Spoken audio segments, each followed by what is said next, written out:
A ver, Álvaro, vienen fuertes los aumentos salariales en muchas áreas laborales el año entrante como resultado de los cambios que generó la pandemia en lo que es la conducta de los trabajadores, la manera en que estos se relacionan con las empresas. La pandemia sigue teniendo consecuencias. Ciertamente, Eduardo, me parece que lo que estamos viendo de algún modo es la coletada o la consecuencia de todo lo que sucedió a partir de la pandemia, desde los fenómenos, por supuesto, de trabajo remoto hasta la inflación tan importante que vimos en el mundo, no solo en México, sino también en Estados Unidos en los últimos, te diría, 24 o 36 meses. Algo muy interesante es que empiezan a darse los primeros indicadores de una retracción o una disminución de trabajo remoto, y también inclusive algunas empresas empiezan a hablar de regresar a la oficina 5 días a la semana, es decir, pasamos de trabajo remoto completo a trabajo híbrido 4 días, uno o cualquier otro modelo en medio, hasta algunas empresas ahorita pensar que para el año 2026 se regresa a la oficina de tiempo completo. Y esto... Pero no muchos trabajadores están muy contentos con esas decisiones. Por supuesto que no están contentos, Eduardo. El trabajo remoto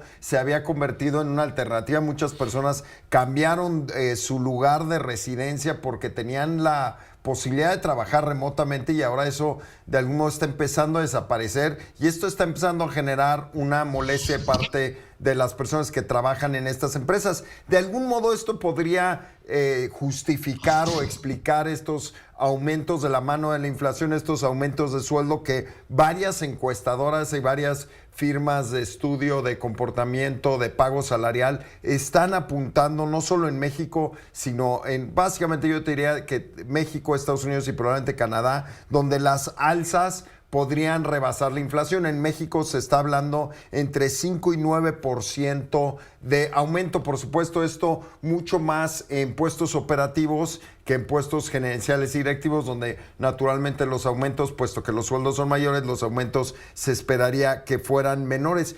Y para mí, Eduardo, lo más interesante es que estas cifras se colocan por encima de las perspectivas del Banco de México en términos de inflación, lo cual indica claramente la gran diferencia que hay entre la inflación reportada por el gobierno, la que proviene de la canasta básica, y la inflación real que enfrentan los trabajadores. El Banco de México, como sabes, está hablando de una inflación entre el 4.2 y el 4.7%, pero, insisto, los estudios indican que en los casos más extremos podríamos estar viendo aumentos de sueldo del 9%. Claro, y no te olvides que la inflación subyacente está muy arriba de esta inflación general. No olvidemos que los precios de muchas materias comestibles y cuotas de colegiaturas, restaurantes, servicios diversos, están muy por encima y no van a regresar a sus niveles prepandémicos, porque a veces el gobierno presume que bajó la inflación y mucha gente lo interpreta como que bajaron los precios. No, falso de toda falsedad. Cuando la inflación baja, quiere decir que el aumento de los precios se está dando menos aceleradamente que antes, pero que siguen subiendo. Entonces, cuidado con estas falsas definiciones, como cuando dicen que en México hay más de 6% de desempleo. Claro, 60% de los trabajadores no tienen empleo, tienen una ocupación en la economía informal, pero lo que dice es muy importante. Los trabajadores no van a estar muy contentos, y van a vender caro su amor.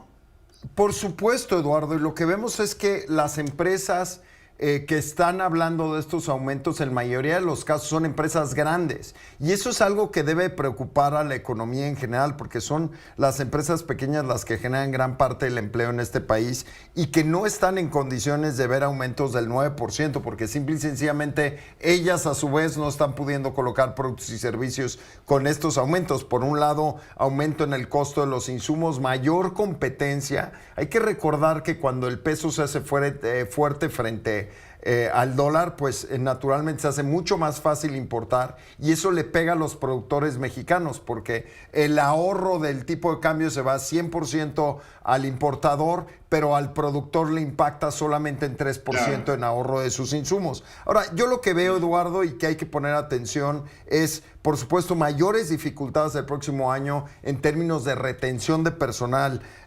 talento, mucho más difícil encontrar talento con habilidades tecnológicas que ya son una realidad, desde inteligencia artificial hasta procesamiento avanzado de datos, encontrar personal con mejor desempeño y encontrar una población trabajadora. Y esa dificultad es una de las barreras al nearshoring que al gobierno no le gusta aceptar. Cuando el gobierno dice que va a hacer concesiones fiscales a empresas que se vayan al sur, sureste y se metan al negocio de alta tecnología, pues buena suerte, porque no hay empleados en esa parte del país que tengan esas habilidades. Hugo, ¿cómo la ves? Pues mira, para mí creo que sería cuando menos esperanzador para los recién egresados, a los que se les está pagando una verdadera miseria, y ya sea en forma de trabajos presenciales o trabajos remotos, pero estamos hablando sueldos para profesionistas de 9,000 pesos, de 8,000 pesos, los más altos de 11,000 pesos. Se me hace pues una catástrofe para este tipo de... Es lo que el mercado está pagando, tristemente. Las reglas las fija el mercado. Sí. Hay un exceso a veces de oferta de mano de obra para ciertas chambas, pero si tú traes ciertas cualidades, ciertas calificaciones y no hay mucha gente para cubrir esa plaza, te contratan por varias decenas de miles de pesos. Exactamente, no, sí, Eduardo, exactamente. Y creo que esa es la clave. ¿Cuáles son las áreas que más se van a beneficiar de estos aumentos potenciales?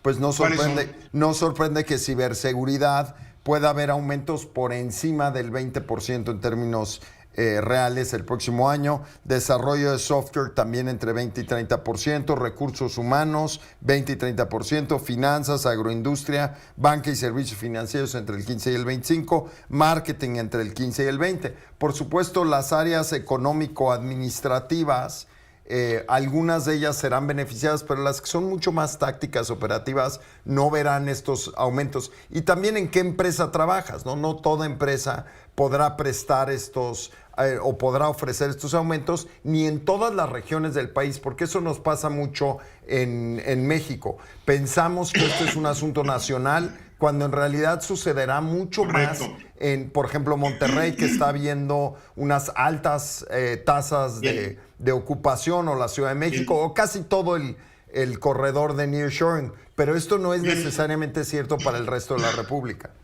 Y como siempre, la gente mejor capacitada, mejor entrenada, que sepa más de un idioma, etcétera, etcétera, le van a pagar lo que los que no vienen tan capacitados y que obtuvieron un título universitario, que en México no es muy difícil porque hay muchas universidades, Patito, pues así les va a ir. Es un hecho, por más que se queje Hugo Páez de esta realidad.